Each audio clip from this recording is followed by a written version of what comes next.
There once lived a young prince in a land far from his home. He had reached that age, as all princes do, where it had been time for him to leave his parents' home and seek out the most beautiful princess in the world as his bride.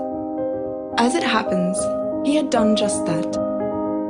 One day out riding, he'd heard the sweetest singing coming from a high-walled tower, covered in the tangled thorns of the most beautiful roses he had ever seen. Far up above him, he could make out the princess of his dreams standing at a window at the tower's peak. Surely this was she.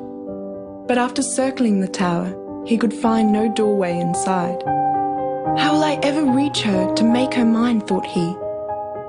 Ah, if he could hear her singing from all the way down on the ground, then surely she could hear him if he simply called out to her. "Hark, princess!" cried he with all his might. But the princess was far too occupied with her singing to hear him.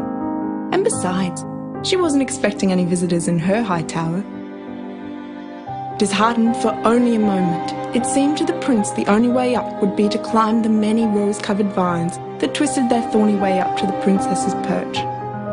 Though the thorns cut deep, the young prince started to make his way up the tower, inch by inch. About halfway, he noticed how tattered his fine garments had been made by the thorns, and how many cuts and scratches they had left on his face. Surely this is no way to meet my princess for the first time, thought he. Slowly he descended to the ground once again, and sat alone for a long time by a nearby brook, cleaning himself up, and wondering if he could ever get the princess's attention. Suddenly, he heard a loud thunder crashing through the forest. Riding atop the most brilliant white steed came another handsome prince, adorned in perfect shining silver armour. The princess stopped her singing at once. Without haste unfurled a long roped ladder down the side of the tower and beckoned him forth as he drew near.